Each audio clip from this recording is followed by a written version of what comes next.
Mayor Valencia. Binuksan ang kanyang tanggapan para sa mga reklamo sa katiwalian sa LGU Daet.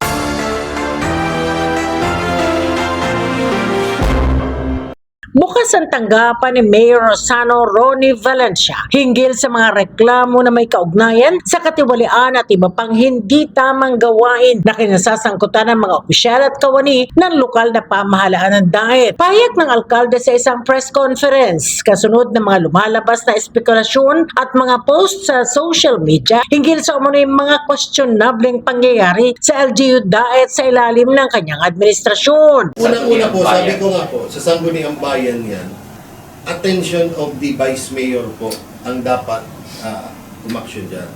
With my discretion, ay ang engineering office po, kaya ginawan ko po ng aksyon. Pero po, kaya nililinaw po, ito po ay usaping Sangguniang Bayan. Sino po ba ang head ng Sangguniang Bayan? Siyempre yung Vice Mayor. Ako po ay ang mapanghahawakan ko dito, ay yung pong opisina dito, yung engineering office. Kabilang sa binigyan linaw ni Valencia ang isang social media post tungkol sa mga kagamitan na umano'y nadamay nang masunog ang basurahan sa barangay Bibirao, Daet. Hinggil sa ilang equipment na tinatayang nagkakahalaga ng mahigit 41 milyong piso at sinasabing naapektuhan naman ng sunog. Ito po, magandang hapon po sa lahat ng medium nandito ngayon. Sa lahat ng mga kababayan ko, magandang hapon po.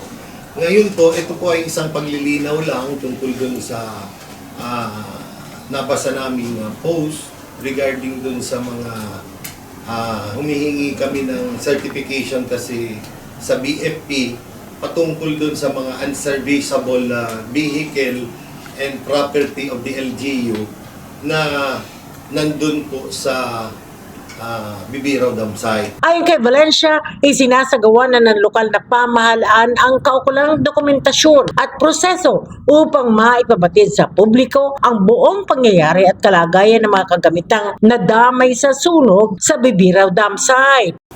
COA exit conference po namin dito at pumunta naman po dito yung COA. One of the suggestion yung po yung unserviceable property po ng munisipyo, yung mga equipments, ay kailangan daw po subject for inventory at kung hindi na talaga nagagamit o gumagana, pwede na namin i-dispose. So ako naman po, on my part, at ako po ang nakaupo ngayon, sabi ko nga during the past administration, hindi nila nagawa yan, gumagawa lang po ako ng tama na base doon naman po sa suggestion ng COA. Bilang bahagi naman ng pagsusulong ng transparency at public accountability, ipinagutos din ng alkalde ang malawakang inventaryo ng lahat ng ari-arian at kagamitan na kanyang minana mula sa nakalipas na administrasyon. Ayun po, ay pinapasertify namin kung alin po yung mga vehicle na part of the Bibirao Dam Site na kung ano yun po yung mga nasunog doon o naapektuhan ng sunog. Yun po ang ano namin, relief of accountability lang po ang parang pagkakaintindi ko doon sa sulat na siniko po ang gumawa. Yung mga nandun pong vehicle, hindi ko po alam kung ano ang mga nandung vehicle. Sa pagkakaano ko po, mapapatutuhanan niya ni... Ang nandun po ay yung ating collection truck, yung Holland Loader Backhoe. I think this is 70% na nasunog. Actually, yung diesel nga nito, dahil may laman pa itong diesel, ito yung nagpatagal pa ng apoy.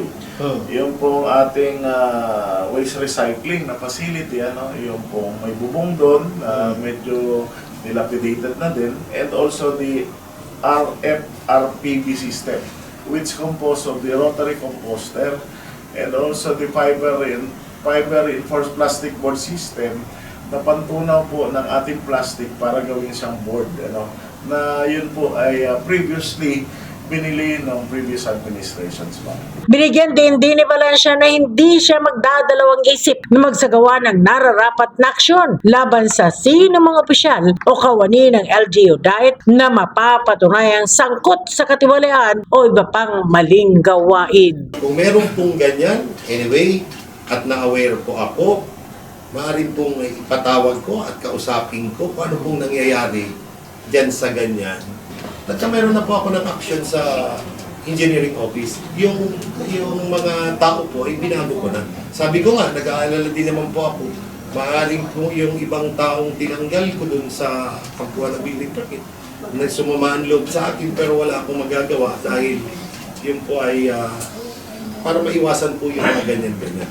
Ginawa ko na po nga sa engineering office.